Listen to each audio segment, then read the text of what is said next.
새로울 신, 배울 신, 무엇보다 믿을 신, 뉴스 신세계 헬마우스 임경민 작가 오셨습니다. 어서 오세요. 안녕하세요. 네, 매주 수요일에는 이분과 함께합니다. 장윤성 기자 어서 오세요. 네, 안녕하세요. 예, 17시 40분, 오후 5시 40분을 기해서 강원 북부 산지 지역에 호우경보 발효됐습니다. 해당 지역 분들이 이동에 유의하시기 바라고요. 유튜브에서 유명수님, 안녕하세요. 버스기사예요. 전주에서 18시 00분에 김제 부안 운행해요. 신장식 진행자님 화이팅 하고 유튜브로 이렇게 소식 전해주신 분 계신데요. 유명수 기사님 감사하고요.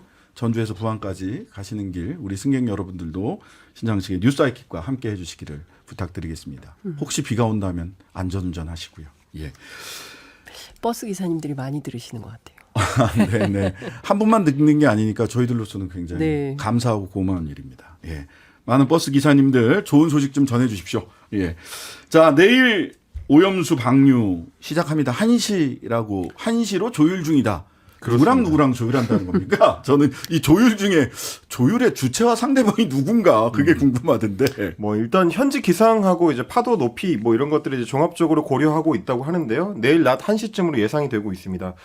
도쿄전력은 일단 오염수의 최초 방류에 앞서서 오염수가 계획대로 희석되고 있는지 이걸 확인하는 작업에 어제 저녁부터 착수를 했습니다. 그래서 오염수 중에서 약 1톤을 일단 희석하는 설비로 보내고 그다음에 바닷물 1,200톤을 혼합을 시켜가지고 대형 수조에 담아뒀고요. 그 수조에서 이제 채취한 표본 여기에 얼마나 이제 삼중수소가 녹아 있는지 그 농도와 방류 기준치 이하인지 여부 등등을 확인하는 작업을 지금 진행 중입니다. 아마 이제 내일 방류가 이루어지기 전에 결과가 나올 걸로 예상이 되는데.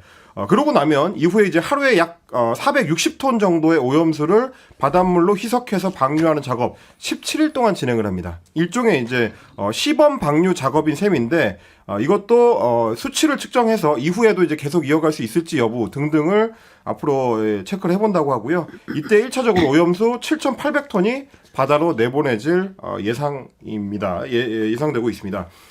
하지만 이제 방류 작업이 일본 정부와 도쿄전력이 지금 세우고 있는 계획대로 진행되지는 않을 것이다 라는 우려가 일본 언론을 통해서도 지금 나오고 있습니다. 일본 같은 경우 지금 오염수 저장 탱크를 철거하고 여기에 들어있는 핵 연료 잔해들, 그러니까 데브리를 최종적으로 빼내가지고 따로 보관하는 게 이제 계획인데 문제는 이 880톤으로 추정되는 핵 연료 잔해를 반출하기 위한 일정도 못 잡고 있다는 겁니다.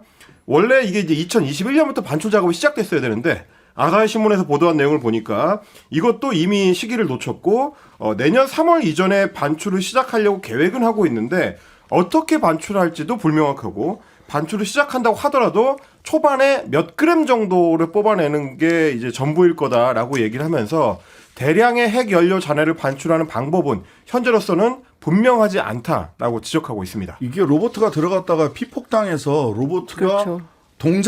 작동을 더 이상 하지 못해서 고장이 나버렸죠. 고장이 나버렸잖아요. 그런 곳입니다. 그러니까 아궁이 안에 그럼 계속해서 뭐 한국이나 중국도 그 냉각수 버리고 있다, 오염수 처리수 버리고 있다 바다에 이런 얘기를 하는데 전혀 다르죠. 전혀 다르잖아요. 아궁이 안에 핵 연료가 있고 핵 연료봉이 있고 그 아궁이 바깥을 계속 시켜왔던 것이 지금 한국이나 중국에서 나오는 그 물인 거고. 근데 여기는 이제 아궁이가 깨져서 그렇죠. 안에서 핵 연료가 녹아버린. 사고가 난 원전이잖아요. 네. 예. 그래서 이게 거기다가 직접 물을 붓고 있고 거기서 나오는 물이 지금 지하수로 어떻게 흘러나가는지도 통제가 불능한 상태입니다. 통제가 그렇습니다. 안 되는 상태예요. 그래서 지금 일본 정부가 2051년까지 원전 폐기 작업 그리고 오염수 방류 작업을 완료하겠다라는 계획을 세워놓고는 있지만 이게 과연 방책이 있는 상태로 세워놓은 계획이냐라는 의문이 제기가 되는 겁니다. 말씀하셨던 대로 저장 탱크에 그나마 담아놓고 있는 처리수 같은 경우도 이게 물질 농도 자체가 방사성 물질 농도 자체가 제각각인 상황이라서 이걸 앞으로 이제 처리해서 내보내려고 하는 작업에서 시간이 상당히 걸릴 것이다. 저장 탱크의 70%에는 방사성 물질의 농도가 방류 기준치 미만에 미치지 못한 상태입니다. 그러니까 추가적으로 희석시키거나 이 처리하는 작업이 필요하다는 건데 재처리를 하고 농도를 다시 확인하고 이게 미달될 경우에 또 재처리를 하고 또 확인을 하고 이런 작업들이 몇 달씩이 걸리기 때문에 과연 2051년까지 폐기한다는 목표를 달성할 수 있을 것이냐. 지금 봐서는 사실상 불가능하다라는 게 마인치 신문의 사설 내용으로 들어가 있습니다. 엄중하게 현실을 직시해야 된다라고 일본 정부에 권하고 있습니다.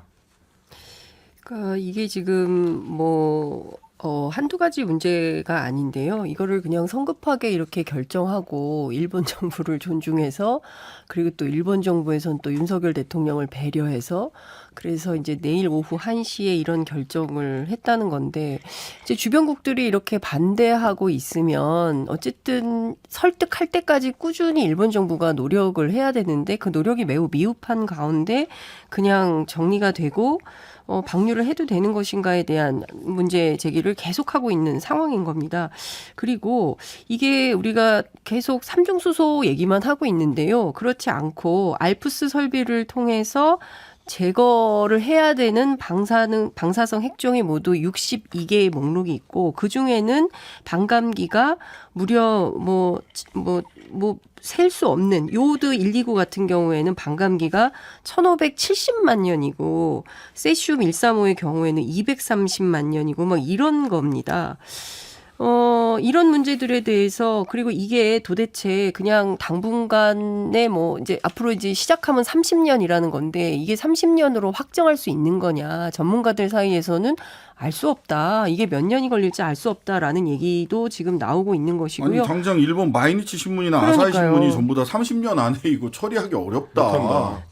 그러니까 그리고 어떤 지금 독일 연구자들은 어떤 얘기를 하고 있냐면 이거 문제 해결하는데 수세기가 걸릴 수도 있다 이런 우려도 나오고 있어요. 그러니까 그냥 위협을 공포를 조성하기 위해서 하는 얘기가 아니라 사실은 한 번 방류가 시작되면 막을 수 없는 흐름이기 때문에 방류하기 전에 어떤 방법으로 하는 것이 인류에게 미래 세대에게 가장 좋은 방법인지를 함께 고민하고 그 집단지성의 힘으로 문제를 해결해야 되는 거 아니겠습니까? 그런데 전혀 그렇지 않은 상황이기 때문에 다들 걱정하는 것입니다. 저는 가장 걱정은 이 한미일 세 정상이 전부 다 올 가을, 일본은 올 가을에 그 의회 해산과 총선이 있을 예정으로 지금 예측이 되고요. 한국 내년 총선이 있죠. 그다음에 미국 내년에 대선이 있죠. 이런 각자의 정치적인 선거를 앞두고 그 세 정상 다 합쳐도 지지율이 100이 안 되시거든요, 지금. 셋이 합쳐 100 미만이에요, 지지율이. 30, 30, 한 40 요 정도 되실 겁니다. 예. 영화 중에 셋이 합쳐 IQ 100이라는 영화도 있긴 한데 어쨌든 그런 분들이 굉장히 정치적인 이벤트를 앞두고 성급하게 양해하거나 방류를 결정하거나 하는 쪽으로 이런 결정을 한 게 아닌가라고 하는 게 굉장히 의심스러워요. 왜냐하면 기시다 같은 경우는 지금 사실은 마이넘버 등등등 해서 몇 가지 국내 정치적 사안으로 해서 50%까지 올라갔던 지지율이 30% 초반으로 떨어졌단 말이죠. 이럴 때 굉장히 결단력 있는 모습을 보여줘야 된다라고 하는 국내 정치적인 요구가 있었습니다. 이런 것 때문에 그리고 또 자기들 총선에 가까우면 안 되니까 지금 한국 총선에 가까워지면 안 되니까 지금 또 이런 국내 정치적인 소위 선거라고 하는 요인 때문에 이렇게 큰 일을 함부로 결정하고 함부로 양해하고 그렇죠. 이랬던 것이 아닌가. 아니 그리고 다 떠나서 어찌됐든 이제 한미일 안보 협력을 하는 데 있어서 과거처럼 군사안보만 중요한 게 아니라 사실은 인간안보, 환경안보 이런 거 굉장히 중요한 거 아니겠습니까? 그런데 이것을 의제로 다루지 않은 것을 마치 잘한 것처럼 윤석열 정부 말을 하고 있는데 그게 아니라 이렇게 국민적 관심이 높은 사안일수록 의제로 다루고 우리의 입장을 분명하게 얘기를 해야 됩니다.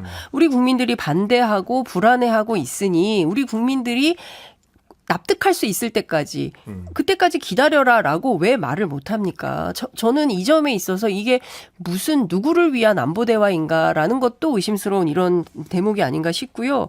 오영훈 제주지사 같은 경우에는 당장 제주도가 지금 들끓고 있는 것 같아요. 특히 어민들 피해 때문에 그런데 정부가 나서서 이거 방류 철회에 적극적으로 나서야 된다 이런 주장을 하고 있습니다.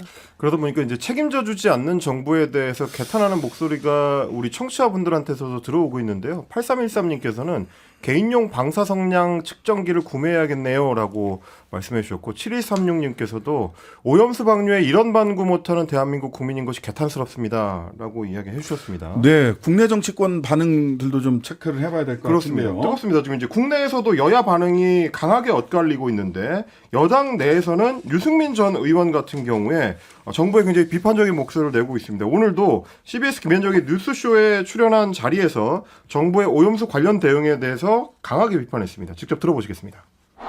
저는 전략적으로도 그렇고 과학적으로도 반대하는 게 맞다고 생각했는데 예.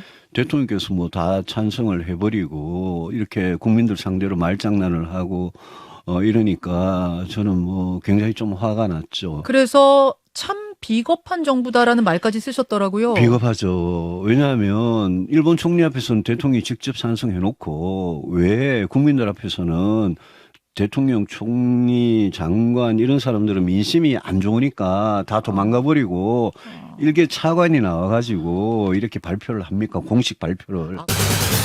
예, 이거 어제 저희들도 이야기했던 거잖아요. 그렇습니다. 우리 정부의 입장은 일본 정부의 계획에는 과학적 합리적인 문제가 없지만 우리가 그렇다고 찬성하는 건 아니다. 그러니까 이거는 제2의 바이든 날리면 아닙니까? 이걸 어떻게 찬성하지 않았다라고 듣죠? 찬성하지 않았다라고 들으라고 국민들한테 얘기를 하는 거잖아요. 그렇게 이해하세요. 청력 테스트에서 문해력 테스트까지. 그래서 이제 유승민 전 의원 같은 경우는 비겁하다라고까지 이야기를 했는데 이재명 민주당 대표는 이제 오늘 아침에 최고위원회의에서 일본 핵 오염수 방류는 제2의 태평양 전쟁으로 기록될 것 같다라고 이야기하면서 일본의 오염수 테러를 강력히 규탄한다라고 비판을 했습니다. 그리고 김동연 경기도지사 같은 경우도 페이스북에 글을 남겼는데 원전 오염수 방류가 나중에 어떤 괴물을 만들어낼지 모른다라고 걱정을 하면서 오염수 방류는 과학과 괴담의 문제가 아니고 인류의 미래에 대한 책임과 무책임의 문제다. 우리 정부는 일본 정부의 방사능 오염수 방류 계획 즉각 철회를 요구하기 바란다. 이렇게 강조를 했습니다. 반면에 김기현 국민의힘 대표 같은 경우는 우리 정부처럼 직접적으로 입장을 밝히지 않으려고 이제 피하는 듯한 모습을 좀 보였습니다. 오늘 기자들이 계속 따라붙으면서 오염수 방류에 대한 여당 측의 입장을 물었는데 사실상 자리를 피하는 듯한 모습을 보였습니다. 직접 그 상황 한번 들어보시겠습니다. 우리 대변인한테 물어봤어요. 오염수 방류 관련한 우리 대변인의 입장 말씀드릴게요. 일본이 오염수 방류하기로 결정했는데 당에서 아직 공식적인 입장을 안 드셔서요. 우리 대변인 말씀하실 겁니다. 대표님, 오염수 관련해가지고 혹시 그 전에 일본과 좀 상의한 부분이 있으셨을까요? 아니면 일방적으로 통보받으신 부분일까요? 정리 없는 질문하지 마세요. 말까지만 질문을 하고 있어요. 일방적으로 통보받으신 부분일까요? 말도 안 되는 왜 마지막 부분이 잘 안 들리는데 처음에는 대변인한테 물어보세요 하고 대변인한테 돌렸고 뭐 말 같지 않은 질문 뭐 그렇습니다. 이렇게 얘기하셨나요? 아마 이제 기자의 질문은 그 아사히 신문에 보도됐던 예. 한국 정부 여당 쪽에서 방류를 차라리 좀 일찍 해달라라고 요청했었다라는 그 보도 관련된 내용을 좀 질문한 것 같습니다. 혹시 우리 여당에서 일본 쪽에 뭐 요청한 내용이 있었느냐, 아니면 일방적으로 통보받았느냐, 뭐 이런 식의 이제 질문이 있었는데 거기에 대해서 지금 김기현 대표는 말 같지도 않은 질문을 한다라는 지금 답변을 내놓은 상황입니다. 참 기자에게 이게 아니 그 보도가 어떻습니까? 기자님, 장 기자님, 기자한테 말 같지 않은 질문 하지 마세요. 그러면은 저 같았으면 예. 김기현 대표를 세웠죠. 대표님? 말 같은 질문을 다시 한번 들어보십시오라고 팔을 잡았을 것 같은데 네. 온당치 않죠. 그리고 이건 사실 욕이에요. 기자를 상대로. 말 같지 않은 질문이 어디 있습니까? 아사히 신문이 보도한 내용을 확인하는 겁니다. 네. 예? 일본 언론이 이렇게 보도를 했는데 아니 우리 정부나 우리 여당 어떻습니까? 국내 언론 문제 있으면 즉각적으로 문제 제기하고 아니면 아니라고 얘기하고 소송도 제기하고 그렇지 않습니까? 아사히 신문 보도에 대해서 왜 아무 발언이 없습니까? 외국 언론은 그런 게 넘어가는 거예요. 외신한테는 왜 이렇게 관대합니까? 보도가 사실이 아니면 사실이 아닌 대로 대응을 해야 되는 거죠. 그리고 국내 언론이 이거 물어보는데 말 같지도 않다 이런 말을 어떻게 합니까? 예? 사실관계를 확인하려고 하는데 그 사실관계조차도 확인 안 하고 대변인이 얼마나 곤혹스럽겠어요. 왜 나한테 넘겨 이러지 않겠어요. 그래서 저는 이렇게 돌려 공을 서로 폭탄 돌리기 하면서 내 책임은 아니고 나는 모르겠다. 이렇게 얘기하니까 유승민 전 대표가 비겁하다 이렇게 말하는 거 아니겠습니까? 제가 보기에는 당당하지 못하다. 왜 이렇게 당당하지 못할까요? 본인들 스스로도 수긍되지 않는 의제고 혹여 이 문제가 일파만파 계속 커져서 우리가 반도 국가예요. 그 섬도 많고요. 그 주변 부산이나 이런 등지에서 혹시 영남권에서 총선 때 악영향이 있으면 어떡할까 전쟁긍긍하는 태도인 겁니다. 네. 일단 여당에서는 말씀하셨던 대로 김기현 대표는 대변인한테 물어보라고 했고요. 어제 저희가 소개해드렸던 대로 윤재욱 원내대표 역시 찬반에 대해서 명확한 입장을 밝히지 않았습니다. 그게 무슨 뭐 찬반을 딱 갈라서 투표하는 것처럼 선거하는 것처럼 갈라서 얘기할 수 있는 그렇습니다. 성격이 아닙니다. 아니 오염수 방류에 찬반 아니, 말고 찬반이 뭐가 뭐가 있어요? 있어요? 찬반 말고 뭐가 있습니까? 중도는 없는데 말이죠. 예. 세모 이런 걸 만들어드려야 돼요. 네. 눈을 그렇게 세모로 뜨고 그래. 요즘 그러던데 세모가 없어요 여기에는. 방류하다가 말 수는 없는 거니까요. 예. 근데 이제 어쨌든 여당의 지도부는 직접적으로 입장 표명을 지금 피하고 있는데 비해서 성일종 의원이 팀장을 맡고 있는 국민의힘 우리 바다 지키기 검증 TF 중심으로 방류 이후의 대응책에 대해서 내놓고 있습니다. 그중에 특히 초점을 맞추고 있는 게 성일종 의원이 오늘 밝힌 바에 따르면 우리 수산물 소비를 촉진시키기 위해서 급식업체 중심으로 특히 기업들의 소비와 메뉴 개발, MOU 체결 등에 적극적으로 나서겠다라는 점을 밝혔습니다. 그러니까 이제 기업들이 급식을 통해서 우리 수산물을 많이 소비해서 우리 이제 어민들을 돕는 방향으로 초점을 맞춰가자라는 게 지금 여당의 대응책입니다. 그러니까 인식의 한계가 딱 여기에 갇혀 있는 것 같아요. 그러니까 정치가 그 시대가 지나면 그 시대 정신에 맞게 변화 발전해야 되는데 이명박 정부 때도 이랬어요. 미국산 쇠고기 수입이 민박해지니까 학교 급식에 이거를 하겠다고 해서 맞아요. 중학생들이 나오기 시작한 겁니다. 급식에 웬 그 광우병 쇠고기 이러면서 중학생들이 나왔고 결국에는 이것 때문에 30개월령 이하의 쇠고기만 수입하도록 성과를 얻어낸 거예요. 그러니까 지금 방식으로 풀기 시작한다면 결국엔 국민들이 거리에 나오게 만드는 상황에 직면하게 된다. 왜 윤석열 정부와 국민의힘 여당은 이런 방식으로밖에 정치를 못할까 저는 너무 답답합니다. 회사 구내식당들 매출액을 떨어뜨리기로 작정을 하셨나 봐요. 안 먹어요. 이러면. 예, 그때 미국산 쇠고기 그때도 국회 식당에서는 미국산 쇠고기를 사용하지 않습니다라고 포스터를 붙여가지고 그게 많은 그렇습니다. 국민들이 열이 받았던 이런 일들이 있는데 일본산 수산물 사용하지 않습니다라고 하는 포스터가 구내식당에 또 붙게 생겼습니다. 그러니까요. 자, 통일부 대화협력조직은 해체가 확정됐네요. 그렇습니다. 지금 어떻게 보면 이제 통일부가 더 이상 통일 정책의 중심이 아니다라는 선언처럼 들릴 수도 있는 조직 개편안이 나온 건데요. 일단 조직 자체를 대폭 축소하는 방향으로 잡았습니다. 통일부 정원이 현재 617명인데 이거를 13% 81명을 감축을 해가지고 536명으로 줄이게 되고요. 그리고 남북 교류와 대화 협력 조직은 대폭 통폐합되거나 이제 사라지게 됐습니다. 실장급 조직인 남북회담본부, 국장급 조직인 교류협력국, 남북협력지구발전기획단, 그리고 남북출입사무소를 다 통폐합을 시켜서 합쳐버려가지고 남북관계관리단으로 신설하는 조직을 만들었습니다. 이렇게 되면 1990년에 남북교류협력법이 만들어지고 시행된 이후로 처음으로 남북교류협력이라는 명칭이 통일부에서 통일부 내의 조직들 중에서 명칭으로서는 이제 사라지게 되는 거고요. 한반도 평화체제와 관련해가지고 대북 정책을 수립하는 일을 담당했었던 통일정책실 산하의 평화정책과 이 과는 아예 폐과가 됐습니다. 없어지게 됐습니다. 이런 식으로 조직이 사실상 해체 수준으로 축소됐기 때문에 앞으로 과연 남북 화해 국면으로 이 전환이 됐을 경우에 이걸 대비하거나 이 전환에 대응할 수 있는 조직 역량이 남아 있을 수 있겠느냐 굉장히 좀 걱정하는 목소리들이 많아지고 있습니다.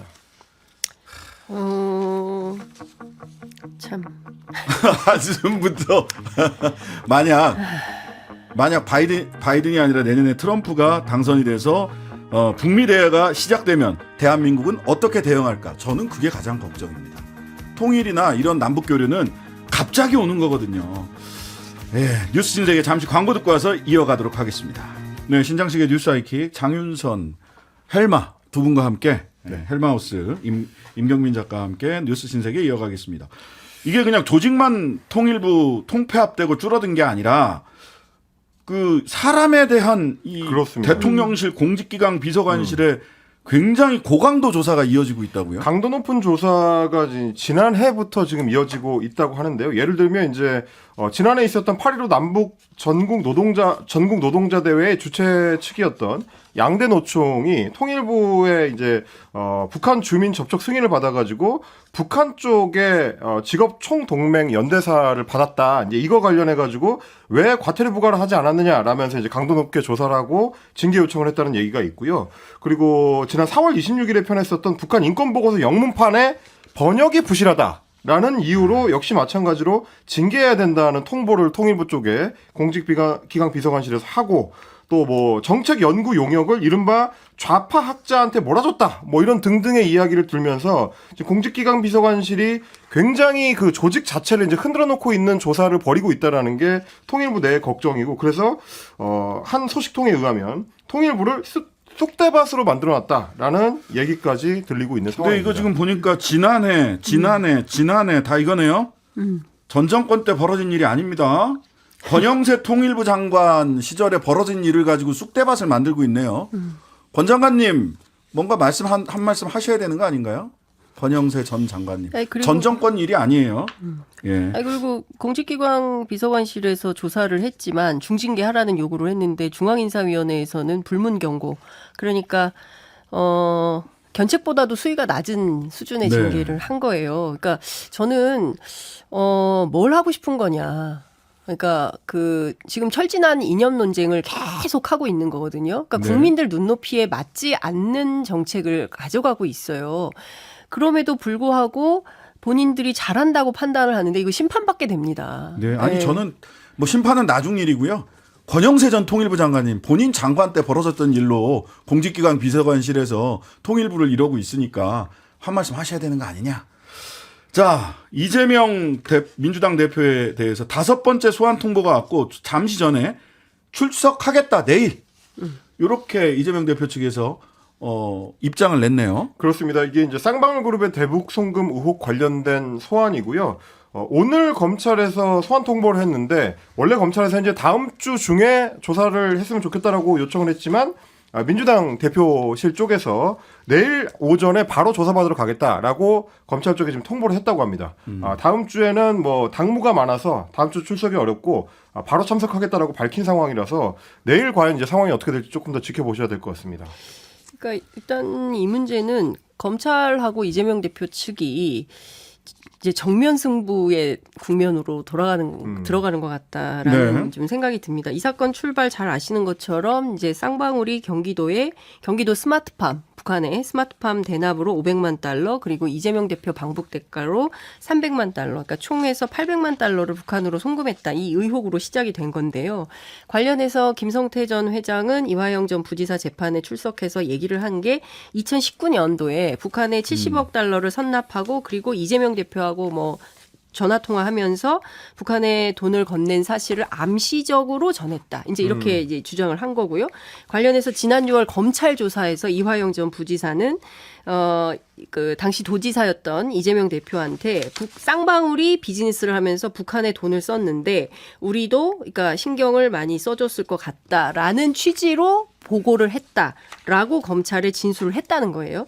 그러니까 이 두 가지 사실을 이제 검찰은 증거로 확보를 하고 있는 가운데 재판이 뭐 부인이 한 번 하고 또 그 김영태 변호사가 얘기하고 해서 파행되고 공전되고 하다가 어제 급기야 열린 재판에서는 그 사선 변호사들이 없는 가운데 국선 변호인이 들어와서 결국 이 상황이 된 이런 겁니다. 근데 그에 앞서서 원래 이화영 전 부지사를 접견하려고 했었는데 접견이 뭐 여러 가지 이유로 잘 안 됐다가 오늘 오전 10시에 이화영 전 부지사를 접견한 변호인이 있어요. 그 김광민 변호사인데 이화영 전 부지사가 이 의견을 꼭 좀 전달해 달라고 했다고 하면서 이제 저한테 연락이 온 것이 있는데 장윤성 기자님을 딱 찍어서 아니면 꼭 그랬다기보다는 뭐 기자들이 연락이 많이 오니까 예. 하여튼 그 뭐 연락을 하라고 했던 모양입니다. 자, 하여튼 들어보시죠. 하여튼 뭐 얘기를 전해드리면 단독입니다.